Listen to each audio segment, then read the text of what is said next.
যেখানে নিপীড়ন থাকবে সেখানে জিহাদ থাকবে।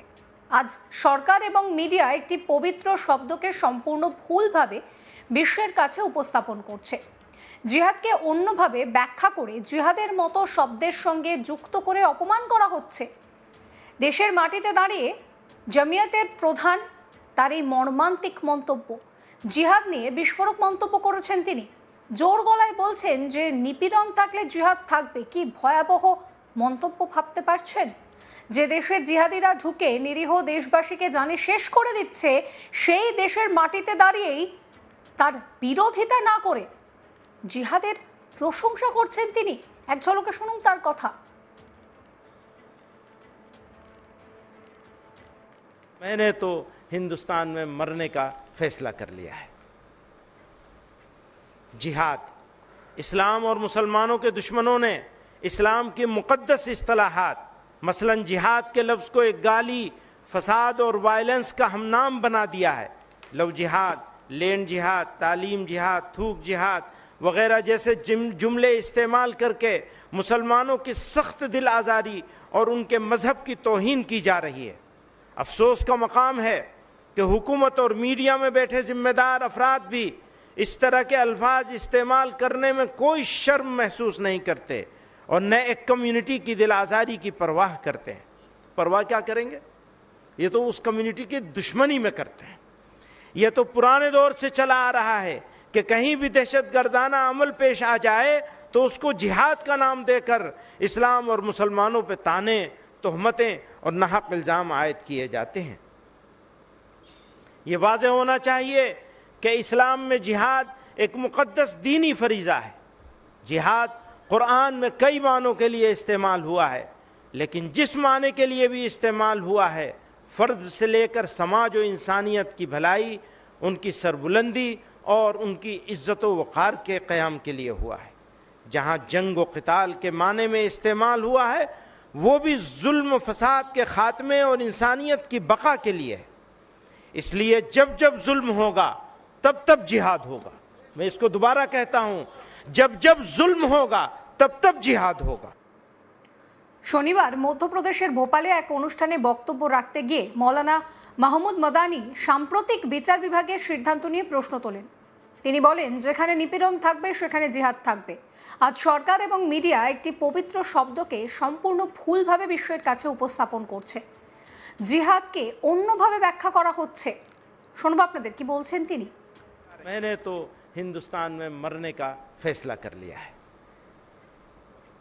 जिहाद, इस्लाम और मुसलमानों के दुश्मनों ने इस्लाम की मुक़द्दस इस्तिलाहात मसलन जिहाद के लफ्ज़ को एक गाली, फसाद और वायलेंस का हमनाम बना दिया है। लव जिहाद, लैंड जिहाद, तालीम जिहाद, थूक जिहाद वगैरह जैसे जुमले इस्तेमाल करके मुसलमानों की सख्त दिल आज़ारी और उनके मज़हब की तौहीन की जा रही है। अफसोस का मकाम है कि हुकूमत और मीडिया में बैठे ज़िम्मेदार अफराद भी इस तरह के अल्फाज इस्तेमाल करने में कोई शर्म महसूस नहीं करते और न एक कम्युनिटी की दिल आज़ारी की परवाह करते हैं। परवाह क्या करेंगे? ये तो उस कम्युनिटी की दुश्मनी में करते हैं। ये तो पुराने दौर से चला आ रहा है कि कहीं भी दहशत गर्दाना अमल पेश आ जाए तो उसको जिहाद का नाम देकर इस्लाम और मुसलमानों पर ताने, तोहमतें और नाहक इल्ज़ाम आयद किए जाते हैं। ये वाज़ेह होना चाहिए कि इस्लाम में जिहाद एक मुक़द्दस दीनी फरीज़ा है। जिहाद कुरान में कई मानों के लिए इस्तेमाल हुआ है, लेकिन जिस माने के लिए भी इस्तेमाल हुआ है फ़र्द से लेकर समाज और इंसानियत की भलाई, उनकी सरबुलंदी और उनकी इज़्ज़त व वक़ार के क़याम के लिए हुआ है। जहाँ जंग व क़िताल के माने में इस्तेमाल हुआ है वो भी जुल्म फसाद के ख़ात्मे और इंसानियत की बका के लिए है। इसलिए जब जब जुल्म होगा तब तब जिहाद होगा। मैं इसको दोबारा कहता हूँ, जब जब जुल्म होगा तब तब जिहाद होगा।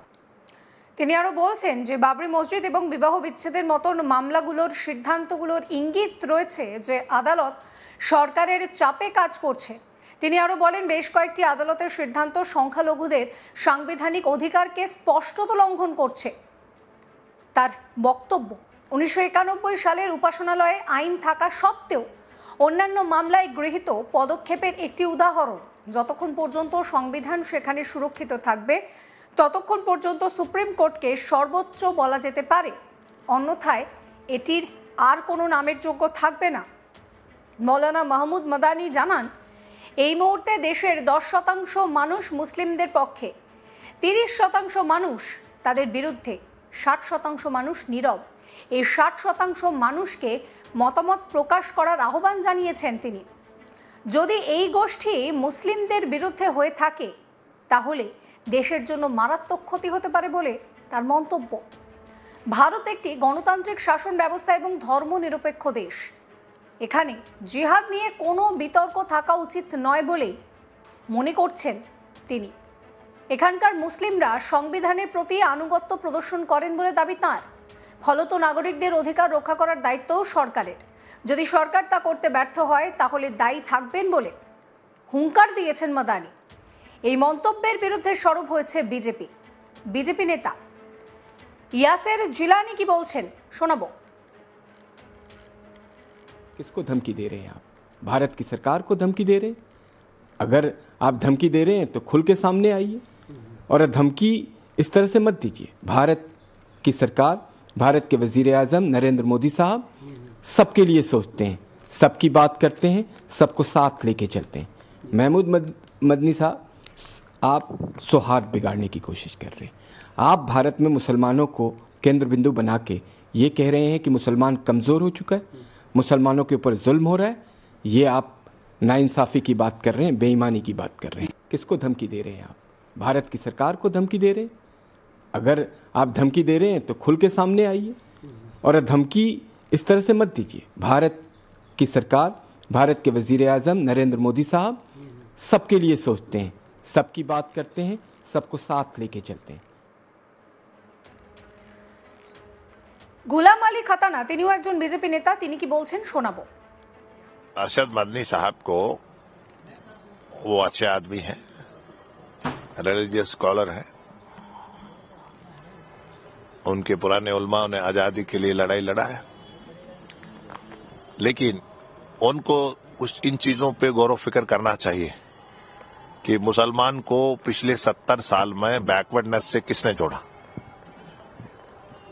मुसलमान को इलिटरेसी के साथ किसने जोड़ा, मुसलमानों को एलिनेट किसने किया, ये मुसलमानों को वोट बैंक किसने इस्तेमाल करा 70 साल। भारतीय जनता पार्टी इसकी रिस्पॉन्सिबल नहीं है। भारतीय जनता पार्टी के लिए हर माननीय नागरिक है देश का, जो भी नागरिक है, और किसी को अपीज और टीज हम नहीं करते। এই ভিডিও সম্পর্কে আপনাদের মতামত জানাবেন। সমস্ত খবরের আপডেটের জন্য চ্যানেলটিকে সাবস্ক্রাইব করতে ভুলবেন না।